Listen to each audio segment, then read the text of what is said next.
I'm ready to finish up chapter 3, y'all. Indentured servants were bought and sold like slaves. An announcement in the Virginia Gazette, March 28th, 1771 read, just arrived at Leestown, the ship Justitia with about 100 healthy servants, men, women, and boys. The sale will commence on Tuesday, the 2nd of April. Against the rosy accounts of better living standards in the Americas, one must place many others, like one immigrant's letter from America. Whoever is well off in Europe better remain there. Here is misery and distress, same as everywhere, and for certain persons and conditions, incomparably more than in Europe. Beatings and whippings were common. Servant women were raped. One observer testified, I have seen an overseer beat a servant with a cane about the head till the blood has followed for a fault that is not worth the speaking of. The Maryland court records show many servant suicides.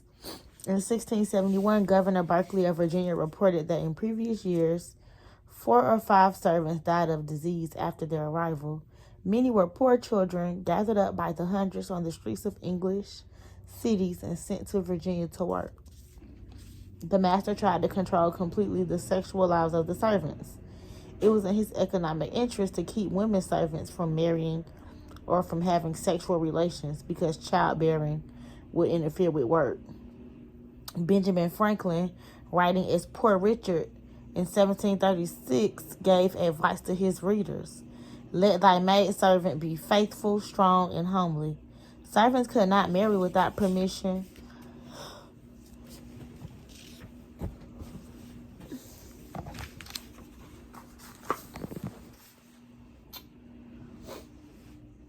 Servants could not marry without permission, could be separated from their families, could be whipped for various offenses.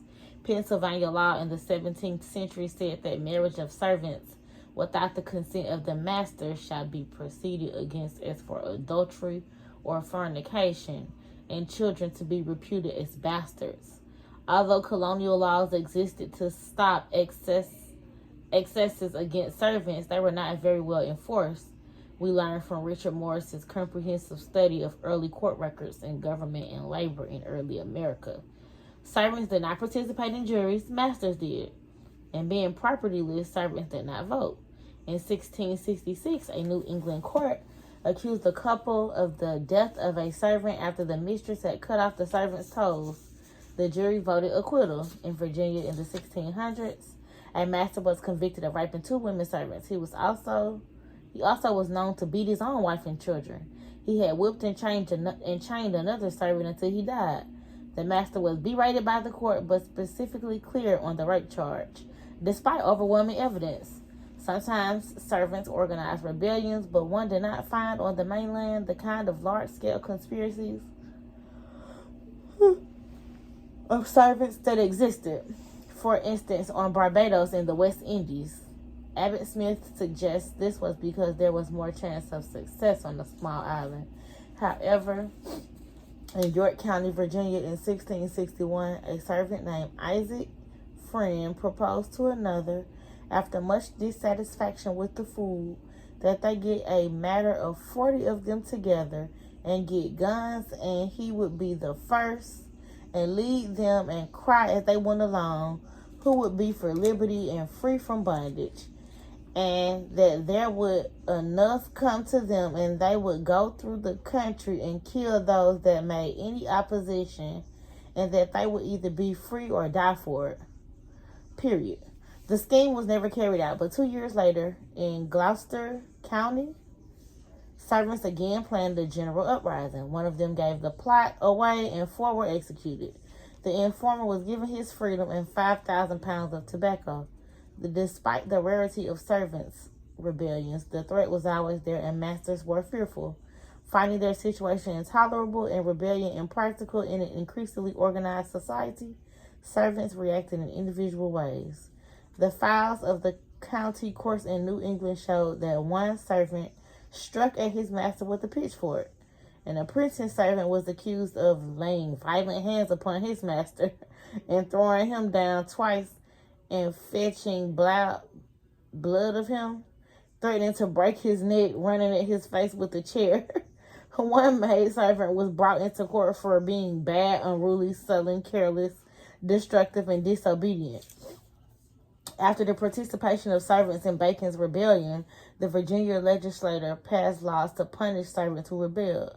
The preamble to the act said, whereas many evil disposed servants in these late times of horrid rebellion, taking advantage of the looseness and liberty of the time, did depart from their service and followed the rebels in rebellion, wholly neglecting their master's employment, whereby the said masters have suffered great damage and injury.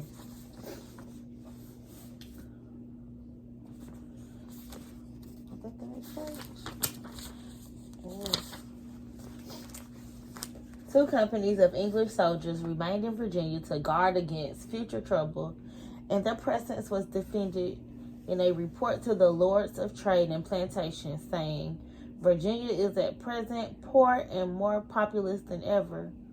There is great apprehension of a rising among the servants, owing to their great necessities and want of clothes. They may plunder the storehouses and ships. Escape was easier than rebellion. Numerous instances of mass desertions by white servants took place in the southern colonies, reports Richard Morris, on the basis of an inspection of colonial newspapers in the 1700s. The atmosphere of 17th century Virginia, he says, was charged with plots and rumors of combinations of servants to run away. The Maryland court records show in the 1650s a conspiracy of a dozen servants to seize a boat and to resist with arms if intercepted. They were captured and whipped. The mechanism of control was formidable. Strangers had to show passports or certificates to prove they were free men. Agreements among the colonies provided for the extradition of fugitive servants. These became the basis of the clause in the U.S. Constitution that persons held to service or labor in one state, escaping into another, shall be delivered up. Sometimes servants went on strike. One Maryland master complained to the provincial court in 1663 that his servants did peremptorily. I don't know what that says. That his servants positively refused to go and do their ordinary labor.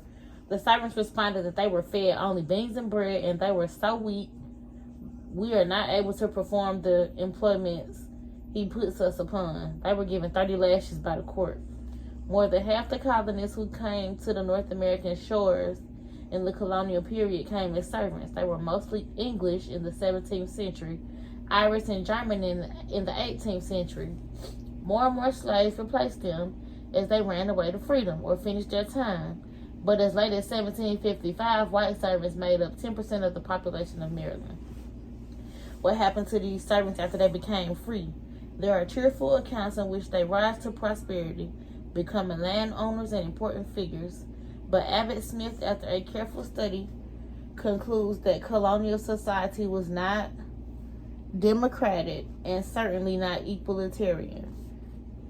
It was dominated by men who had money enough to make others work for them, and few of these men were descended from indentured servants, and practically none had themselves been of that class. After we make our way through Abbott Smith's disdain for the servants as men and women who were dirty and lazy, rough, ignorant, lewd, and often criminal, who thieved and wandered, had bastard children, and corrupted society with loathsome diseases, we find that about 1 in 10 was a sound and solid individual who would, if fortunate, survive his seasoning, work out his time, take up land, and wax decently prosperous. Perhaps another 1 in 10 would become an artisan or an overseer. The rest, 80%, who were certainly shiftless, hopeless, ruined individuals, either died during their servitude, returned to England after it was over, or became poor whites. I hope I missed the restaurant.